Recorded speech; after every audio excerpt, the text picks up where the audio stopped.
So yung tawag nilang natural bridge. So may isa pa din dyan. Tignan natin.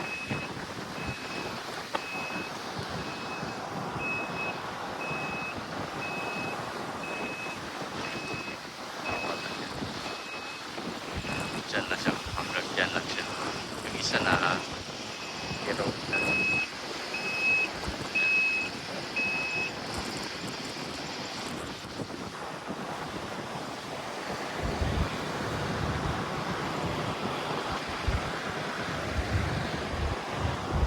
So yan siya.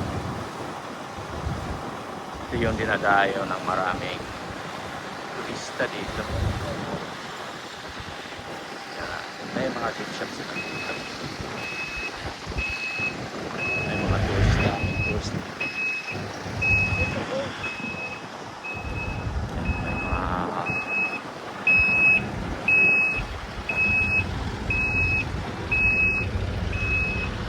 May mga mountains din sila dito.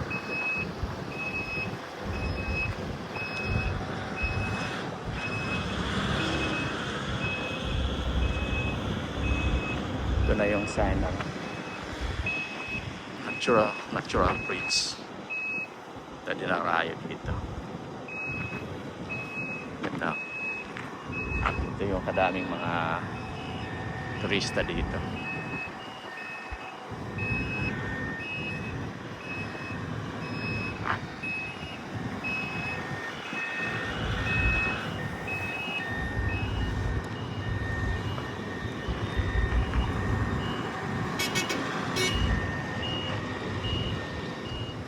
So ito yung dinarayo ng mga maraming turista pag pumunta ka dito sa Aruba. Ito yung kabila is North Shore naman ito. Yung may lighthouse, ito yung South Shore na dinarayo din ng mga maraming turista. Pero dito wala masyadong naliligo kasi malalim yung mga daang dagat at saka daming mga corals din, matatalim yung mga bato dito. Tsaka mayroon din ditong mga rock formation at saka lava formation. Ayan. So doon yung may marka doon na natural bridge. Welcome to the natural bridge. So kaya makikita natin. Ayan o. So daming mga turista dito. Meron pang mga hiking doon sa kabila. Dinarayo din. Pinupuntahan ng maraming turista. Pwede na tayo magpunta doon. Ayan. So, palapit tayo. So ganito yung mga kadaming mga bus na nagbisita dito. May canteen dito, may refreshment area, saka may mga bathroom, kainan, souvenirs. Yan siya. Ito yung makikita natin na mga natural dito. May eagle sila, may penguin, may turtle. Yan. Saka ito yung makikita natin sa natural bridge. So bawal na dito papasok, baka mahulog yun siya. So yun, tinatawag na natural bridge kasi sa ilalim tubig na, tsaka sa taas may mga rock formation. So lakas ang kuan dito, mga hangin dito. Yan. Ako, napakalakas dito. Yan. Wow. Kita mo yung balot dito, waves dito, malakas na siya. So coral formation, yan. Tapos lava formation, yan. Napakalakas yung pan dito.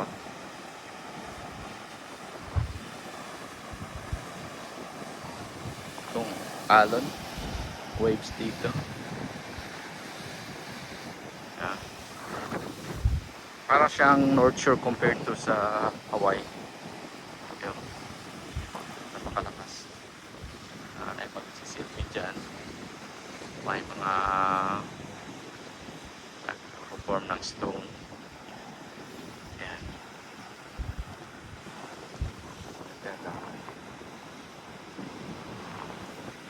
Yan, nakasana ng kanan. Saka may banda din dyan. Ewan ko ba anong klase ba dyan. Bird. Ayan siya. Steady lang siya. Or glider.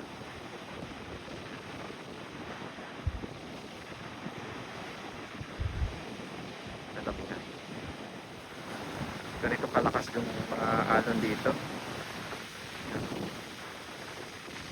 Lakas.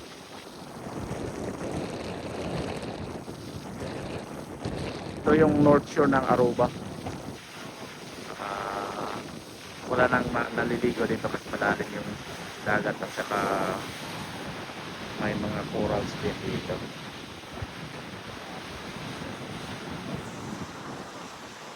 Saka malakas yung hangin dito. Delikado. Pero dami lang mga sharks dito. Dami din mga dito.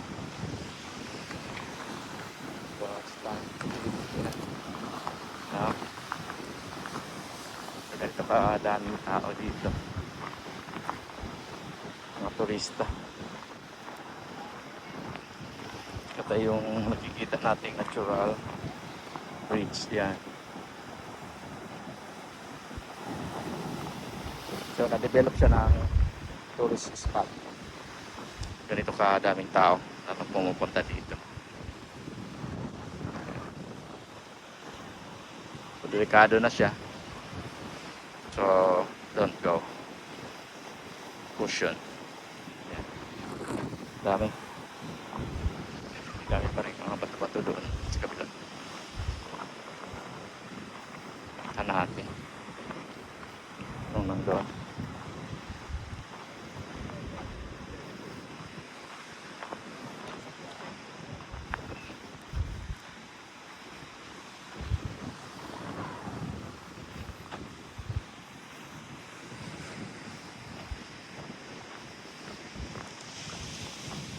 So may lava formation pa rin million years ago.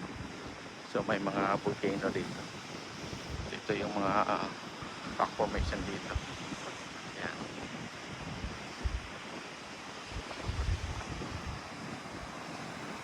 So coral plus rock formation plus volcano formation.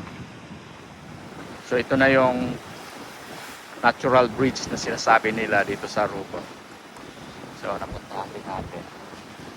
Maganda din siya, natural.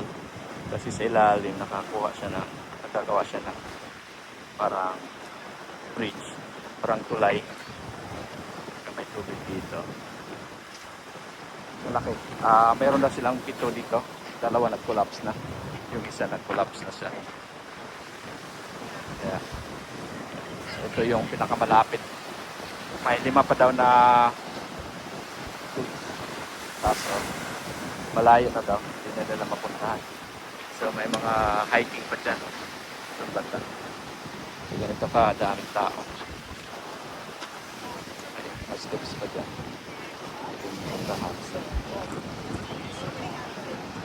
Yan. Ito karami mga turista dito. Dami. Saka ito yung gift shops na dito. Yan. Kita mo yung natural bridge. Lakas. Yung sa kabila. Paano siya? Nag-collapse na. Ito yung isang natural bridge na collapse. Hindi na siya. Collapse na siya. Hindi na magamit. Hindi na makikita din. Ayan. Lakas kasi ng alon dito. So dati meron siyang dyan, bridge dyan. Yan. Pwede natin siya. Yan natin. Ayan, wala na siya. Collapse na siya. Ayan. Isa na lang na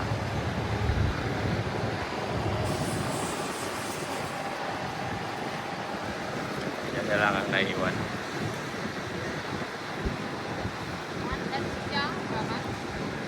Ito isa, na-collapse na siya. Yung na-collapse sa isa. Lakas din ang hangin dito. Lakas din ang alon.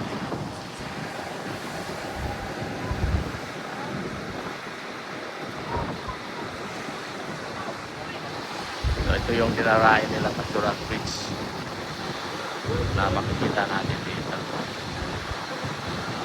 Yung isa na natural bridge. Lakas ng hangin dito, kaya hindi siya masyadong dinarayo ng mga beach goer kasi malalim yung dagat. So sa south yung may magandang beach. Dito naman kita natin isang natural bridge na na-collapse na siya. Yung daming tao, daming mga turista na nagbisita dito. Yan. So 15 minutes lang tayo.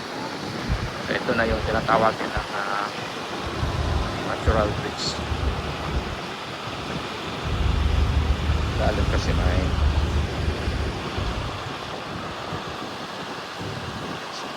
napakaganda.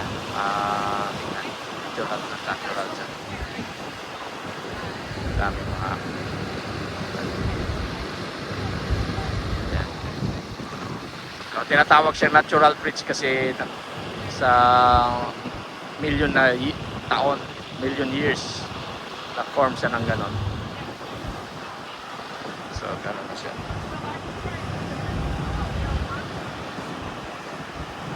So ganyan na siya.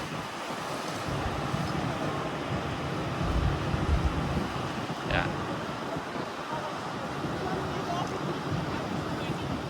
Yung isa na collapse.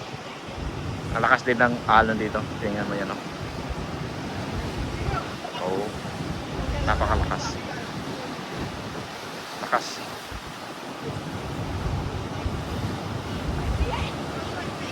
Lakas na ang alon. Yan. Yan siya. So, nakunan din natin lahat ng angle. So, ito yung view dito sa natural bridge ng Aruba, Caribbean Sea. So may pangadanan para pala dyan kita. So isa dito na-collapse na siya. Isa na lang nag-exist. Yan.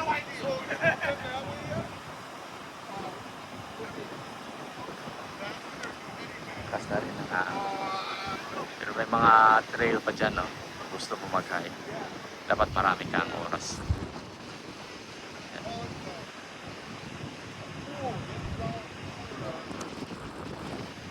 Bawal na tayo.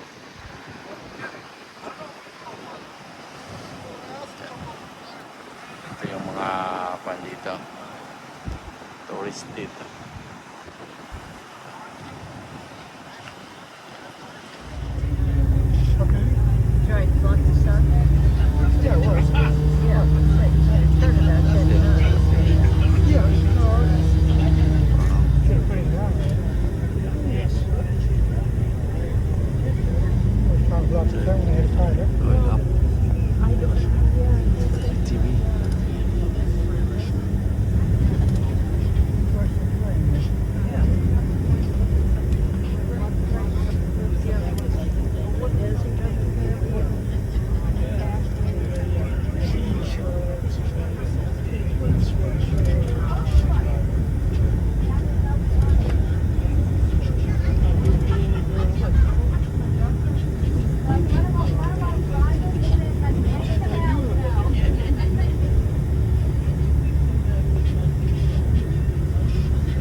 Folks, I'm quite sure you're wondering what was those two little shacks you saw there going to the natural bridge and coming back from the natural bridge. Those are fishermen huts. Yeah, in Aruba, it's a tradition that our fishermen will sit on the edge of the cliff, even on this side on the north coast, and do their deep sea fishing without a boat. And they'll store their fishing equipment in those little shacks. Over the years, some of them have fixed them up nicely, and those two next to the natural bridge, they use them for camping. But as I said, camping is out of the books for me. I would not do it. There's not only do we have natural bridges, but we also have a natural pool. There's an area inside of our national park. We call it Conchi, and Conchi means a bowl. It's formed by lava flows. The way how the lava flow into the sea, it kind of makes like a little cove round, and it's protected by coral. And the water comes in from the north, it fills it, and you can swim in it. And the locals do like to go there swimming, and now it's very popular with the tourists as well. But to get to it, that ride, everyone that takes a ride, they go, what the heck did I do? And one of our Jeep drivers used to go, all right, let's ring those bells now. And I'm like, hell no. But it is beautiful. The older folks on the island calls it as well Curra de Tortuga, which means a corral for turtles, because they used to capture the baby turtles and put them in there, let them grow to a certain size, and then they release them in the wild, back into the sea. When they colonized Aruba in 1790, not only did they bring the Papiamento to the island, but they also brought their slaves and aloe vera plants. And that's how aloe vera plants got to Aruba, and how slavery made its introduction to the island. It did not last very long, however, because on the 1st of July, 1863, slavery was abolished in the Dutch kingdom. And when it was abolished, it took less than one generation for all traces of slavery on this island to disappear. Whereas on the rest of the Caribbean islands, that part of history is still very dominant. It's not here in Aruba. For that reason is why a lot of locals would tell you, we never had slavery. Yes, we did. In Aruba, the only way you can trace that part of your heritage is by your surname. If your surname appeared in the registry on that day, you are descendants of a former slave. For on that day, they were allowed to have a name of their own. Before that, they were not seen as humans, they were seen as objects that belonged to their owners. Now, a lot of time people ask me, why do I see so much Chinese, Asian names and businesses on the island? Well, that has to do with the abolition of slavery. When the transatlantic slave trade was abolished, what the Dutch, the British, and the French did, they went to Asia. They went to their colonies in Asia, and they lured their citizens from their Asian colonies to come to this part of the world to work as indentured workers. They told them you're going to have a better life here. It was false. They became the new slaves. They worked into that system up until the 1950s. They brought them from Indonesia, from India, Sri Lanka, Pakistan, from Malaysia, from Hong Kong to work in the former British, French, and Dutch colonies. They went through hardship, but everyone turned the eye because they were not from the African continent. And their descendants are the ones today you see with all these businesses in Aruba, but not only Aruba, in the rest of the Caribbean. But they're also part of our culture today. They have mixed in with the Caribbean people. And that's the reason why I said we are imported from Europe, Asia, and Africa. Here on your right-hand side, built into the rocks, you have a structure. That structure looks like a fort, but it's not a fort, even though they did use it as a lookout point during the Second World War, and our Dutch Marines like to do training around it. That is known as the Bushidibana Gold Smelter. You heard right? Gold! They found gold on this island by pure luck. In 1824, a young man, Mr. William Lasmain, was walking with his goats on the north coast in an area that's known as Rooivluit. He found a rock, he thought it was beautiful, so he picked it up, took it home, and he showed it to his dad. When the dad saw it, his eyes turned like a jackpot. He told him, "Oh, that looks like a gold nugget." So he took it away from him, and he went to town, had it checked out. Lo behold, it was a gold nugget. He sold it, came back and asked him, "Where do you find it?" So William took his dad to Rooivluit, and they collected these rocks and started selling them. But then one day, the dad made the biggest mistake of his life. He went to the bar. You know how it goes when they go to the bar, right? They start to drink, flip. Alcohol hits the head, the tongue becomes way too loose, and they start talking things which they shouldn't. So there he was in the bar, bragging to everyone how he was going to be a multi-millionaire and that he had struck gold. And then he turned around and told them where he found it. Next morning, everyone that was in the bar the night before was also at Rooivluit with their family and friends collecting their gold nuggets. About a week later, word arrived on the island of Curacao that they had struck gold in Aruba. And boy, did the Dutch authorities get over here so quickly, it was amazing. When they arrived, they told everyone, "Hats off!